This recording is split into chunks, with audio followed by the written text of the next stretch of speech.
What's up, guys? How's it going? Jabber Game and Jaws here.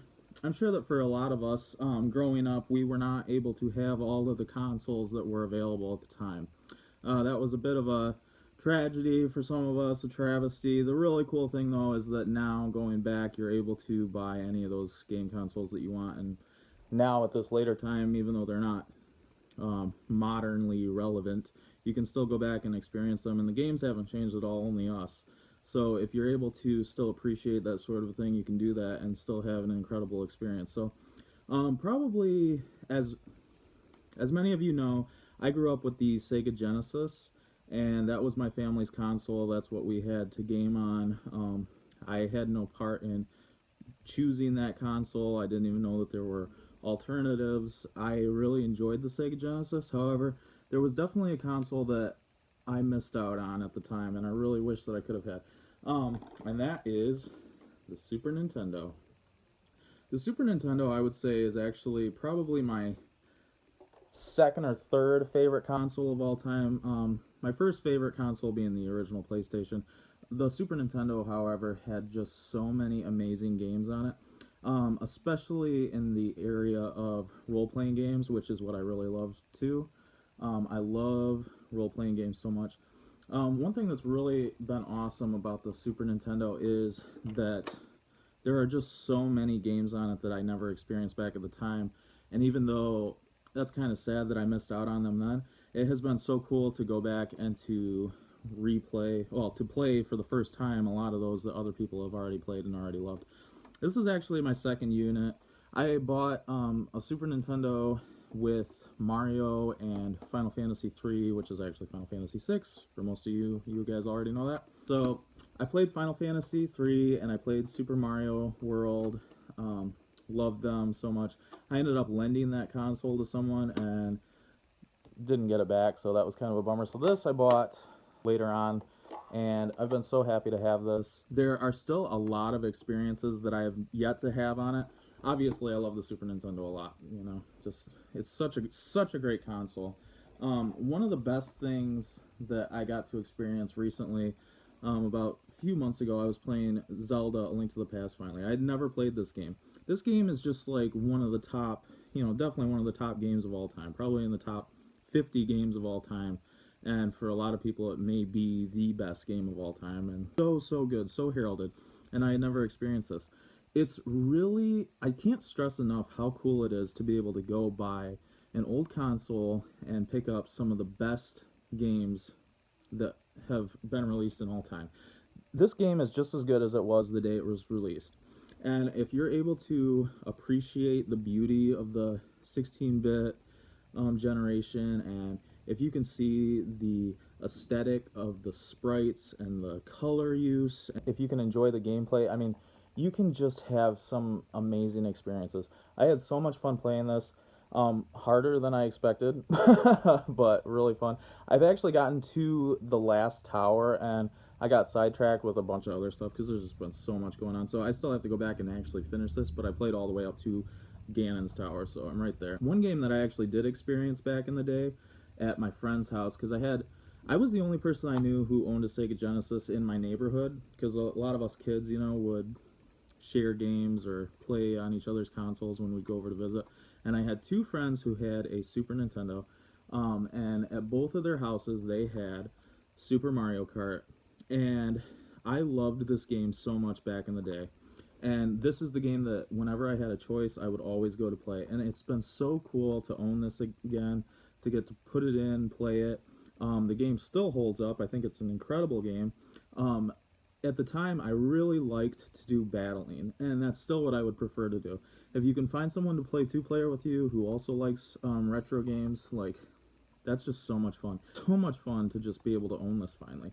It's like a game that I've always wanted to own, and finally it's mine, so super awesome. This I was really happy to find, Super Street Fighter 2. Can you believe that they had such high quality fighting games on the Super Nintendo? I mean, 16-bit generation, like, that's so crazy. I played this. This is like really fun, really cool. I just can't believe that that sort of thing was out and that the quality was as good as it was at the time. One game that I cannot wait to own on the console, which sadly This is the version that I own of Chrono Trigger. It's a tragedy. I mean, it's great to own this version, and it's great to have it on the go, and it's actually, like, they've cleaned up some of the dialogue, and they made some of the combat faster, and they did a whole bunch of stuff to actually make it maybe a better version, but still, like, I just want to play the game on the Super Nintendo. And one of my main goals for my collection is to ultimately own Chrono Trigger, Final Fantasy II, and Final Fantasy III. I would like to own very good condition, complete in-box copies of all three of those games. There are lots of other RPGs on the system too that I would love to get into. Obviously, those games I've already played, so man, so many that I don't even know all of the RPGs on the console. I just know that there are a bunch, and I'll probably just start picking them up one at a time and just playing through. It's really fun. So one thing that's really cool to do is to kind of get yourself into like a generation mode where all the games that you play are in that generation. That's been kind of fun to do at times. It's kind of hard because a lot of times I'm jumping back and forth between like Super Nintendo and PlayStation 4, but if you can really just get yourself into the mindset of early 90s gaming, it's really, really fun to do. Briefly, I just wanted to show the controller. This thing was just like really cool. It's handy, it's comfortable. I really enjoy playing on it. I really liked playing A Link to the Past using the Super Nintendo controller. Just such an incredible console. I got this actually for a really good deal when I did buy it. I bought it last summer. I was working construction and we were, driving all over the place all summer. And I was in Ohio of all places, and I went into the store and I was just talking to my brother, and I was like, I need to buy a Genesis and a Super Nintendo, and the owner of the store overheard me and he was like, oh, I'll give you both of them for $50. I was like, shit. Because like now this console's going for like $80, which is kind of crazy. My console unfortunately has gotten pretty yellowed. Nintendo put in some fire retardant something or other, and the problem is that over time, as it's exposed to light, it turns yellow, and turning yellow doesn't look very nice, but the worst thing about it is that eventually the plastic will become brittle. I think it takes quite a while, but there's ways to reverse the process that are kind of complex. I think I may just trade this in at some point and get another one that's already nice and white, and this is the way that it's all supposed to look.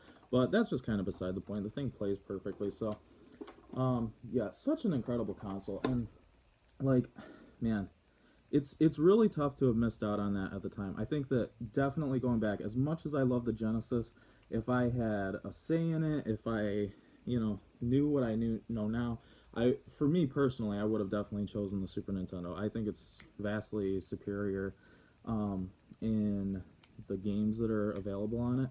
There are some RPGs that I would really like to play on the Sega Genesis, most notably Phantasy Star 4, which is heralded as an incredible, amazing RPG, right up there with the likes of Final Fantasy III and Chrono Trigger, so that's definitely on my to-play list, and I will be playing that on the Sega Genesis. Can't wait. So awesome. These old games, I want to play them on the original hardware. That's the most enjoyable way for me to play it.